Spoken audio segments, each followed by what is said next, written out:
Welcome to the video. दोस्तों, इस video में मैं आपको इंस्टॉलमेंट मैनेजमेंट सॉफ्टवेयर के बारे में बताऊंगा।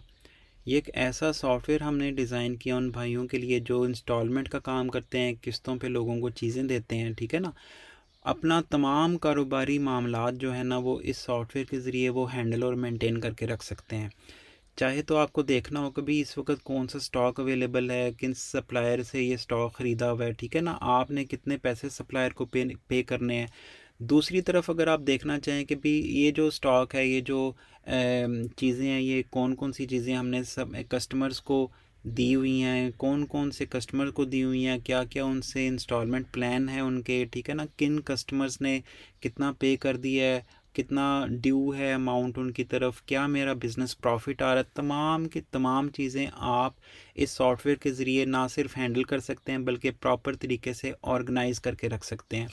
तो ये जो सॉफ्टवेयर है ये हमने जो है बहुत ही आसान, बहुत ही सादा वे में डिज़ाइन किया ताकि आप एक ट्रेनिंग लेने के बाद इस सॉफ्टवेयर को चलाना सीख जाएं, ठीक है ना। और आप ख़ुद ही अपने मामलात जो हैं तमाम के तमाम आप इस सॉफ्टवेयर के ज़रिए हैंडल कर सकें, मेंटेन करके रख सकें। ज़ाहिर है कोई भी चीज़, कोई भी इंफॉर्मेशन अगर प्रॉपरली मेंटेन्ड होगी, सिस्टम में एंटर होगी, तो किसी भी टाइम पे आप क्लिक करके देख सकते हैं कि भी मैंने इस वक्त सप्लायर्स को कितने पैसे देने हैं, इस वक्त जो है इस वक्त मेरे पास कौन कौन सा माल दुकान में पड़ा हुआ है, उसकी कितनी मालियत है, कितनी क्वांटिटी में पड़ा हुआ है, ये सारी चीज़ें।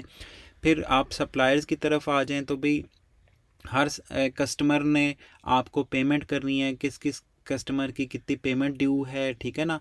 उस कस्टमर ज़ाहिर है पेमेंट नहीं करते, वो प्रॉमिस कर देते हैं मैं फ़लान डेट को पेमेंट कर दूंगा। तो प्रॉमिसेस जितने भी आपके कस्टमर्स के साथ हो रहे हैं आप उनका रिकॉर्ड रख सकते हैं अपने पास। तो किसी भी टाइम पे अपना बिज़नेस प्रॉफिट देख सकते हैं कि भी मेरा इस वक्त जो बिज़नेस प्रॉफिट है वो कितना जा रहा है, और बिज़नेस एक्सपेंसेस भी आप एंटर करेंगे अगर, तो ये सिस्टम प्रॉपर एक पिक्चर दे देगा आपको आपके बिज़नेस की कि भी आपका बिज़नेस जो है इस वक्त इस पोजीशन पे खड़ा है। ठीक हो गया। तो ये सारी चीज़ें जो है ना किस तरह से आपने शुरू करनी है, तो इस वीडियो में मैं आपको एक्सप्लेन करने जा रहा हूँ कि पहला कस्टमर आपने कैसे बनाना है। तो उसके लिए मैं यूँ करूँगा कि यहाँ से अभी लॉग आउट कर देता हूँ और मैं एक ऐसे यूज़र के साथ लॉगिन करूँगा कि जिसकी डेटाबेस अभी बिल्कुल एम्प्टी है। और आप ज़ाहिर है कि पहली दफ़ा वो डेटाबेस क्रिएट करने जाएंगे तो उसमें कोई भी एंट्री नहीं होगी, और कोई भी एंट्री ना होने की वजह से ज़ाहिर है कि आपको इस वक्त डैशबोर्ड बिल्कुल एम्प्टी नज़र आ रहा है, ठीक है ना। तो सीधी सी बात यह है कि जब आपने कोई स्टॉक जो है, कोई भी आइटम, फॉर एग्जांपल टीवी हो गया, वॉशिंग मशीन होगी, जैसे आपने अगर कस्टमर को बेचनी है, किस्तों के ऊपर देनी है, तो ज़ाहिर है पहले आपको स्टॉक में इन करना पड़ेगा, परचेज़ करना पड़ेगा, ठीक है। तो परचेजिंग के लिए जो सबसे पहला काम है वो आपने सप्लायर डिफ़ाइन करना है कि भाई आपके जो भी सप्लायर हैं उनको पहले आपने डिफ़ाइन करना है। डिफ़ाइन करने के लिए आपने सीधा सीधा ये सप्लायर अकाउंट्स का जो ऑप्शन है मेन्यू के अंदर, सेकंड नंबर ऑप्शन, उस पर क्लिक कर लेना है। और यहाँ से जो ब्लू बटन है न्यू सप्लायर का, ये इसको क्लिक करके आपने सप्लायर एंटर कर देना है। मैं यहाँ पे जुनैद ख़ान के नाम से एक सप्लायर बना लेता हूँ, ठीक है। और उसका ओपनिंग बैलेंस लेट से कि मैं 75,000 रुपया लिख लेता हूँ कि भी अभी मैंने जो है ना फॉर एग्ज़ाम्पल 1 मार्च को मैंने उसका 75,000 रुपया देना है, ठीक है। ये सेव करेंगे, इन्फॉर्मेशन सेव होगी, सप्लायर आपका जो है ना वो एंटर हो चुका है सिस्टम के अंदर। ये देखें सप्लायर्स इन्फॉर्मेशन में जो आपका ये है, इसमें एक सप्लायर जुनैद ख़ान के नाम से एंटर हो चुका हुआ है। इसके बाद आपने जो सेकंड नंबर पे काम करना है वो ऐड परचेज़ करनी है, ठीक है। मेन्यू में जो तीसरा ऑप्शन है उससे आपने क्लिक कर लेना है, ऐड परचेज़ आ जाएगी। ऐड परचेज़ में सबसे पहले आपने सप्लायर सेलेक्ट करना है। इस लिस्ट में आपको तमाम के तमाम सप्लायर्स नज़र आ रहे होंगे जो भी आपने इस सिस्टम में एंटर करके रखे हुए हैं, ठीक है ना। तो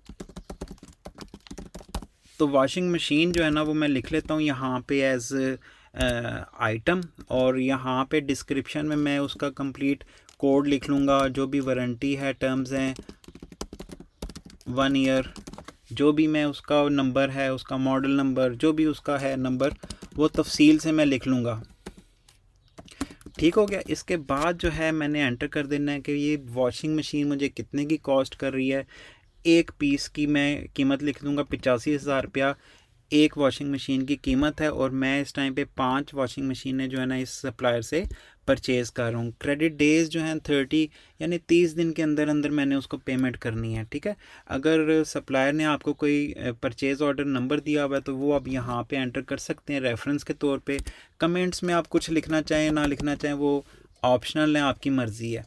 जैसे ही मैं सेव करूँगा तो ये जो स्टॉक है ये इस वक्त हमारी डेटाबेस में इन हो चुका है, ठीक है ना। आप बैक आएँ, ये इमरान ट्रेडर्स जो भी आपका बिज़नेस नेम है इसे क्लिक करेंगे, ये डैशबोर्ड पे आ जाएगा आपको लेके, और यहाँ से जो है आप रिपोर्ट्स में चले जाएं, स्टॉक रिपोर्ट, तो ये आपको वॉशिंग मशीन शो कर देगी जी कि परचेज़ क्वांटिटी इस वक्त 5 है।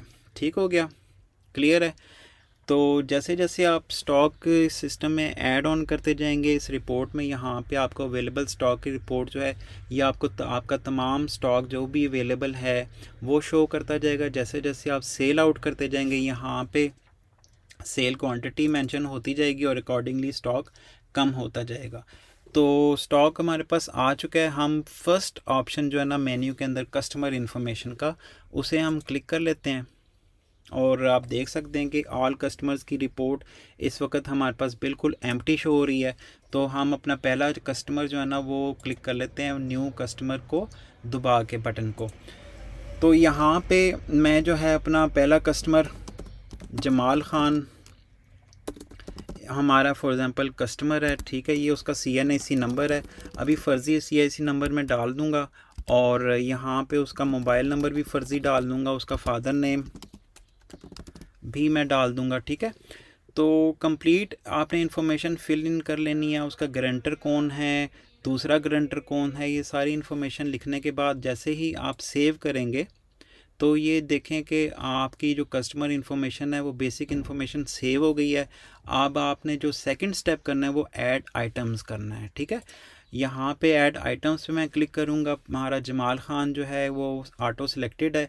यहाँ से मैं स्टॉक लिस्ट ले उठा लूँगा, जितने भी स्टॉक मेरे पास इस वक्त अवेलेबल होंगे शॉप के अंदर वो इस लिस्ट में अवेलेबल हो जाएंगे। मैं यहाँ से वॉशिंग मशीन जो है ना उसको सिलेक्ट कर लूँगा और क्वांटिटी में 1 लिख दूँगा। आप उसे 2 मशीनें दे रहे हैं, 4 लिख दे रहे हैं, अकॉर्डिंगली आपने क्वांटिटी में मेंशन कर देनी है। कमेंट्स ऑप्शनल है, आप लिखना चाहें लिख सकते हैं। इसको मैं सेव कर दूंगा। जैसे ही मैं सेव करूंगा तो ये आप देख सकते हैं कि मेरी जो है ना ये कस्टमर इन्फॉर्मेशन के नीचे ये आ गया वॉशिंग मशीन, उसकी कंप्लीट डिस्क्रिप्शन 85,000 के हिसाब से एक यूनिट जो है ना 85,000 रुपये का कॉस्ट कर रहा है। नीचे गारंटर्स की इन्फॉर्मेशन आ गई, ठीक है। इसी स्क्रीन पे मैं उसकी इंस्टॉलमेंट बना लूँगा। यहाँ पे मेक स्केड्यूल के नाम से एक बटन होगा, आपने उसको क्लिक कर लेना है और यहाँ पे मुझे मेंशन करना है कि जी इसकी फ़र्स्ट ड्यू डेट जो है ना वो कब से शुरू हो रही है। लेट्स से कि मैं कहता हूँ जी कि 22 फ़ेब को इसकी जो है फ़र्स्ट ड्यू डेट शुरू हो रही है। 10 महीने का हमारा प्लान है और जैसे आप देख सकते हैं कि 85,000 रुपीज़ कॉस्ट कर रही है। इसमें मैं अपना प्रॉफिट शामिल कर लूँगा 25,000 रुपया। ये मेरा जो प्रॉफिट अमाउंट है ये मैं अलहदा से मेंशन करूँगा ताकि सिस्टम कैलकुलेट कर सके कि भी 25,000 के हिसाब से जितनी किस्तें आई हैं उसमें से कितना प्रॉफिट मुझे वसूल हो रहा है और कितना मुझे प्रिंसिपल अमाउंट वसूल हो रहा है, ठीक है ना। तो जैसे ही मैं इसको ओके करता हूँ ये मुझे बता रहा है सिस्टम के 11,000 रुपये की जो है ना मंथली इंस्टॉलमेंट बनेगी। तो आपने मेक इंस्टॉलमेंट पे क्लिक कर लेना है। जैसे ही आप क्लिक करेंगे आपको 10 की 10 इंस्टॉलमेंट्स जो है ना वो बन के इधर सामने नज़र आ जाएंगी, ठीक है। जैसे आप देख सकते हैं कि भी 1 फ़ेब को फ़र्स्ट इंस्टॉलमेंट ड्यू हो गई 11,000 रुपये की, फिर मार्च को भी ड्यू हो गई 11,000 रुपये की। इसका ये पूरा प्लान है आपके सामने। फिर जैसे जैसे कस्टमर जो है आपको पे बैक करेगा यहाँ पे रिसीट्स में वो अमाउंट नज़र आना शुरू हो जाएंगी और नीचे उसका बैलेंस आके नज़र आना शुरू हो जाएगा, ठीक हो गया। अच्छा, अब अगर मैं आपको ये इमरान ट्रेडर्स पे क्लिक करके डैशबोर्ड के ऊपर लेके जाता हूँ तो डैशबोर्ड पे आप देख सकते हैं कि ग्राफ्स बनना शुरू हो गए हैं, ठीक है ना। आपकी जो भी इंफॉर्मेशन एंटर हुई है उसके मुताबिक ग्राफ्स बनना शुरू हो जाएंगे। आप अपने कस्टमर्स ऐड ऑन करते जाएं, 10 20 50 100 कस्टमर जब आप ऐड कर लेंगे अकॉर्डिंगली जो भी उनकी ड्यू अमाउंट होगी बेस्ड ऑन दैट ये ग्राफ्स आपको जो है ना वो प्रॉपर बनना शुरू नज़र आना शुरू हो जाएंगे। अच्छा, अब उसकी जो इंस्टॉलमेंट है वो ड्यू है 22,000 रुपये की, ये सिस्टम शो कर रहा है, ठीक है। और फर्स्ट इंस्टॉलमेंट जो है ना वो 33 दिन पहले ड्यू हो गई थी, ठीक हो गया ये सारी चीज़ें। अच्छा, अगर आपने इंस्टॉलमेंट में कोई चेंज करना है, ठीक है, तो आप यहाँ से भी क्लिक करके जमाल ख़ान की इन्फॉर्मेशन में जा सकते हैं और यहाँ से अमाउंट पे फॉर एग्ज़ाम्पल क्लिक करें। उसने पहली दफ़ा 11,000 नहीं, उसने 15,000 रुपया फॉर एग्ज़ाम्पल देना था, ठीक है ना। तो आप यहाँ से मैनुअली जाके इंस्टॉलमेंट को चेंज भी कर सकते हैं। देखें अब 15,000 हो गई है, टोटल ड्यू अमाउंट भी चेंज हो गई है। और अगर आपने दोबारा से इंस्टॉलमेंट बनानी है इसको, तो आप दोबारा से भी इस बटन को ऑप्शन को यूज़ कर सकते हैं। 10 की जगह मैं अगर 12 कर दूंगा तो 12 इंस्टॉलमेंट बन के आपको शो हो जाएंगी। इसी तरह अगर मैं कस्टमर इन्फॉर्मेशन पे जाता हूँ तो ये मेरा कस्टमर आ गया। यहीं से मैं उसकी स्टेटमेंट भी देख सकता हूँ, उसको प्रिंट भी कर सकता हूँ। आप देख सकते हैं कि 2 इंस्टॉलमेंट्स ड्यू हैं और अभी तक उसने कोई पेमेंट की नहीं है। वापस हम होम पेज पे आ जाते हैं। इमरान ट्रेडर्स को क्लिक करके हम होम पेज पे आ जाएंगे। अच्छा, अब रिसीट हमने एंटर करनी है। इस कस्टमर ने मान लीजिए कि 25,000 रुपये इसका ड्यू है और ये 10,000 की 15,000 की फॉर एग्ज़ाम्पल पेमेंट हमें कर देता है। तो वो हमने पेमेंट कैसे वसूल करनी है? तो पेमेंट वसूल करने के लिए हम डैशबोर्ड के ऊपर ही जो है ना ये रसीट का हमारे पास ऑप्शन है, इसे भी हम क्लिक कर सकते हैं। ये हमें पेमेंट स्क्रीन पे ले जाएगा। यहाँ पे हम अमाउंट लिखेंगे, कस्टमर ऑटो सेलेक्टेड है और सेव कर देंगे। एक तो ये तरीका हो गया रसीट को एंटर करने का, ठीक है। और दूसरा तरीका, अब कस्टमर इन्फॉर्मेशन के अंदर ये रसीट का बटन मौजूद है। यहाँ से भी आप जाके उसकी कस्टमर से रसीट ले सकते हैं।